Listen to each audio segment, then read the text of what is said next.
సొంత ఇల్లు లేదు తెలుసా ఆడపిల్లలకి. అయితే నాన్న ఇల్లు ఉంటుంది, లేకపోతే మొగుడిల్లు ఉంటుంది.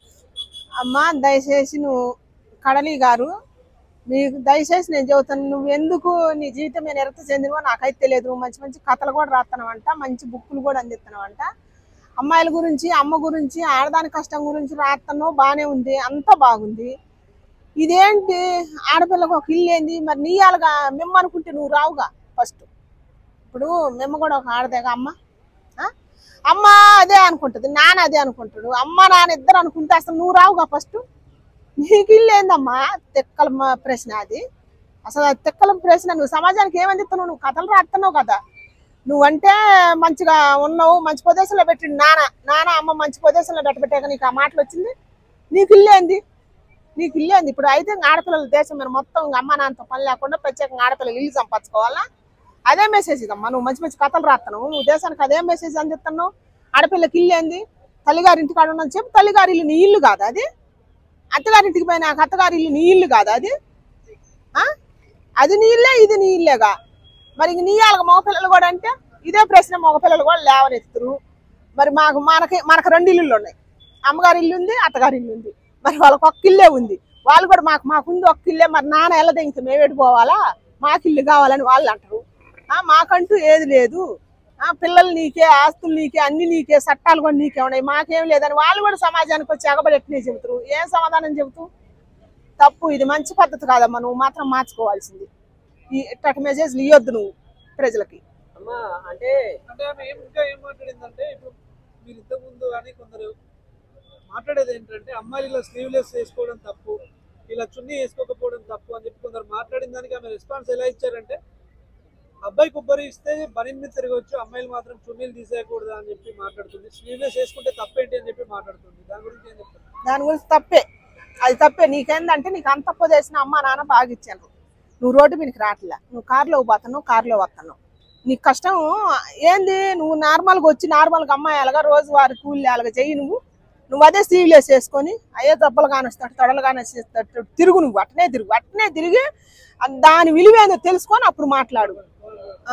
ఫస్ట్ అట్ట చెప్పటం తప్పు, నీ మాటలు నేను రోజు కష్టం చేసే పిల్లలు చెడిపోతారు. ఇప్పటికే చెడిపోయారు తల్లి, నీకు తెలియదు. ఇప్పటికే చెడిపోయి వాళ్ళు నాశనం అయిపోతారు, పిల్లగాళ్ళని నాశనం చేస్తారు, ఇద్దరు భవిష్యత్తులు నాశనం అయిపోతున్నాయి. ఎట్టటోళ్ళు మీ అట్టటోళ్ళు మళ్ళీ వస్తే ఇది ఒక కొత్త సమస్య, తలకాయ నొప్పి. దేశానికి ఇది ఒక తలకాయ నొప్పి అనమాట.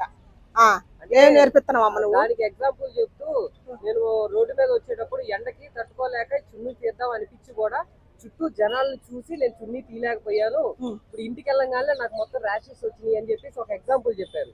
అసలు అది ఎంతవరకు కరెక్ట్ అంటారు? అది కరెక్ట్ కాదు. నీకు రోగం ఉంటే నువ్వు చూసుకో, అందరిని తీయమని చెప్పొద్దు. నువ్వు నీకు ర్యాషెస్ ఉంటే, నీకు రోగం ఉంటే రెయ్యంబావులు కష్టం చేసుకునే వాళ్ళు మరి నిండు బట్టలు వేసుకునే చేస్తున్నారు. వాళ్ళకి రావట్లేదు ర్యాషెస్, వాళ్ళకి ఇప్పాలనిపించట్లేదుగా.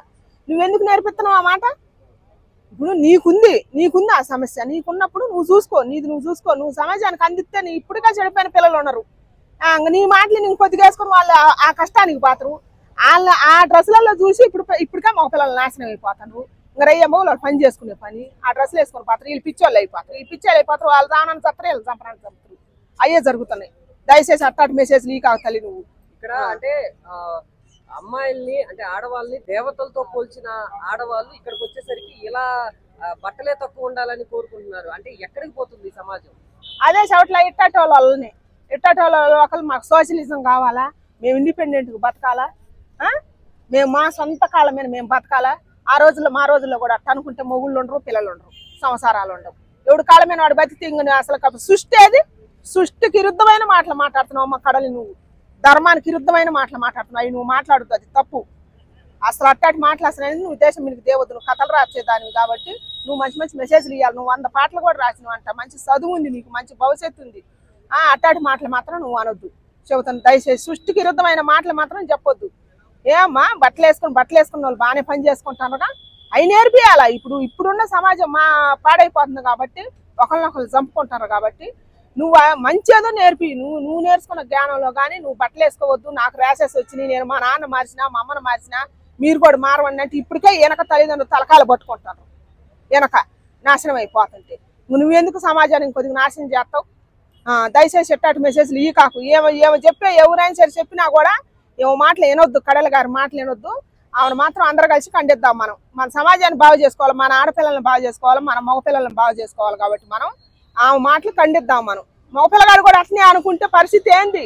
నాకు ఇల్లు కావాలనుకుంటే అట్ట కాదు, ఇండిపెండెంట్ బతకాలి, నువ్వు నేను సమానంగా చేయాలి, నువ్వు నేను సమానంగా చేయాలి అనబట్టేగా. మరి ఇప్పుడు సోమరపోతనం ఎక్కువయ్యి ఆమె పనికి పోవాలి, ఈయన పనికి పోవాలా? ఇద్దరు పనికి పోతే మరి ఇద్దరు పనికి పోయి వస్తారు, మర్యాదగా ఉంటారా ఇళ్ళల్లో? అనుమానాలు పెరుగుతున్నాయి. ఈయన రొమ్మలో పెట్టి చంపుతుంది, ఆమెనేమో ఇంట్లో పెట్టి రంపాలు పెట్టి పోతారు ఆమెని. అయ్యేగా జరిగేది.